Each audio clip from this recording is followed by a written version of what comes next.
आज जो मैं बताऊंगा ये बड़ा ही मजेदार है दोस्तों। हमारी आदत है, हम इंसानों की फितरत है, हमारा ये स्वभाव है कि हम एक दूसरे से प्रतियोगिता करते हैं।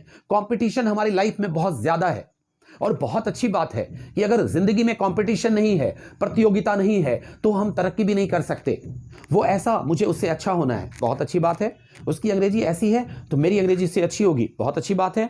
उसका मोबाइल 80,000 का है तो मेरा मोबाइल 1 लाख का होगा। देखना, मैं 1 लाख का मोबाइल खरीद के उसे दिखा दूंगा कि मैं उससे बेहतर हूं, है ना। उसने 2 मंजिल मकान का बनाया, कोई बात नहीं, मैं 4 मंजिल बनाऊंगा, मैं दिखा दूंगा कि मेरा मकान उससे बड़ा है। ये बहुत अच्छी बात है। जिंदगी में तरक्की करना है तो आप कॉम्पिटिटिव व्यू रखो, कॉम्पिटिटिव सेंस रखो, लेकिन सिर्फ वस्तुओं में नहीं, सिर्फ मटेरियल में नहीं, सिर्फ ऑब्जेक्ट्स में नहीं, सिर्फ वैल्यूएबल थिंग्स में नहीं कि उसने एक सोने की अंगूठी पहनी है, देखो उसने एक ही पहना था ना, मैंने 2-2 पहना है, मैंने 3-3 पहना है, मैंने 4-4 पहना है ना।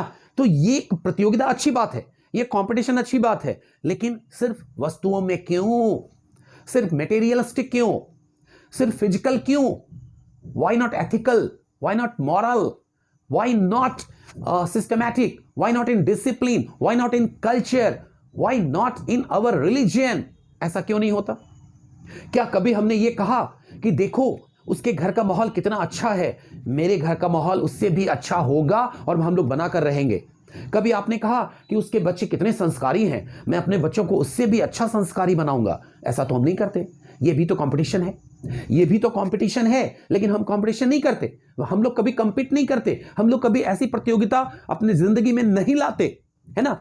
हम मकान तो बना लेते हैं, अरे वो तो ईंट से बना मकान है, लेकिन घर बनाने के लिए अंदर एक अच्छा सा माहौल चाहिए, एक अच्छी संस्कृति चाहिए, एक अच्छा संस्कार चाहिए, एक अच्छा वातावरण चाहिए। उस पे तो हम काम नहीं करते। हम तो ये कह देते हैं कि देखो मेरा मकान उससे बेहतर है। भले आप घर के अंदर लड़ाई कर रहे हो, भले आप घर के अंदर गाली गलौज करते हो, इससे तो घर नहीं बनता। हम कंपटीशन रखते हैं लाइफ में, तो फिर हम सिर्फ वस्तुओं के लिए क्यों? कभी आपने सोचा कि उसका ज्ञान इतना ज्यादा है, मैं उससे ज्यादा ज्ञान अर्जित करके दिखाऊंगा, देखो मैं पूरी दुनिया को दिखाता हूं? ऐसा तो नहीं करते हम।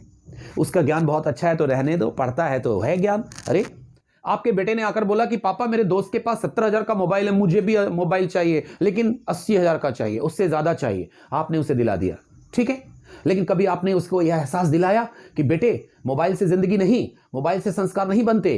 तुम्हारा संस्कार अगर उसके संस्कार से अच्छा है तो तुम बेटर हो।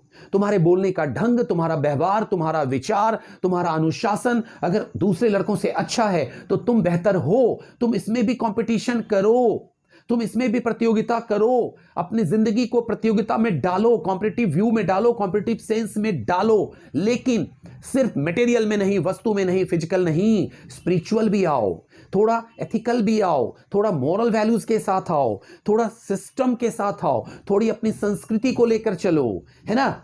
ये प्रतियोगिता हम भूलते जा रहे हैं दोस्तों, और यही सबसे बड़ा कारण है कि हम अपनी जिंदगी से उदास होते जा रहे हैं। वस्तुओं के बड़े करीब जा रहे हैं हम, लेकिन संस्कृति और संस्कार से हम बड़े दूर जा रहे हैं।